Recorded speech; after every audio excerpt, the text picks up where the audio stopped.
Sir కొన్ని క్లినిక్స్లో చూసుకుంటే మనకి ఇంజెక్షన్స్ ఇస్తున్నారు. అంటే పుట్టినప్పటి నుంచి నల్లగా ఉన్నా కానీ మీరు ఇంజెక్షన్ చేసుకోండి, 1 వీక్లో తెల్లగా అవుతారు, లేకపోతే 1 మంత్లో తెల్లగా అయిపోతారు, మీ కలరే చేంజ్ అయిపోతుంది అని చెప్తారు. ఇంటర్నల్గా ఇంజెక్షన్స్ ఇస్తున్నారు. So is it correct and ఇంటర్నల్గా ఇంజెక్షన్ ఇస్తే టెంపరీగా దాన్ని మీరు సప్రెస్ చేయగలుగుతున్నారు, గ్లో పెరుగుతుంది.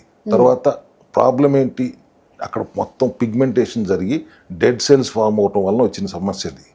దానికి నేను చాలా ఈజీగా ఆటోఫాగీ అని ఒక పెద్ద ఆయన కనిపెట్టారు. ఆ ప్రోగ్రాం పాటించండి.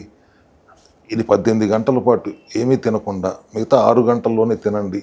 సో దట్ ఆ 18 గంటలు ఏమీ తినకపోవటం వల్ల హెల్దీ సెల్స్ డెడ్ సెల్స్ని తింటాయి.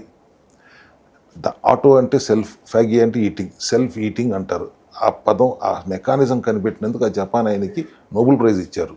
దాన్ని పాటించండి అని నేను సెల్ హెల్త్ క్లినిక్లో అందరినీ విన్నవించుకుంటూ ఎంత తపన పడుతున్నాను అవేర్నెస్ క్రియేట్ చేయడానికి. మీరు ఎంతసేపు బయట నుంచి ఇంజక్షన్లు ఇస్తా, బయట నుంచి క్రీములు పోస్తా అంటే allow that human body to treat itself. శరీరంలోనే ఒక డాక్టర్ ఉన్నారు. మన శరీరంలో ఉన్న డాక్టర్ మించిన డాక్టర్ ప్రపంచంలో ఎవరు లేరు. ఆ డాక్టర్ని పనిచేసుకొని ఇస్తే చాలు మీరు. మేము ఇక్కడ సెల్ హెల్త్ క్లినిక్లో ఆ సీనియర్ డాక్టర్కి జూనియర్ డాక్టర్ లాగా ఆయనకు కావాల్సింది అందిస్తున్నాం, వద్దన్నది వెళ్ళనివ్వకుండా చేస్తున్నాం, మీకు కూడా అవేర్నెస్ క్రియేట్ చేస్తున్నాం అంతే. Let the doctor within go to work. అట్లా కాకుండా మీరు బయట మా ఇంకా చూస్తుంటే మేము సూపర్ స్పెషాలిటీలు కట్టేసుకుంటున్నాం.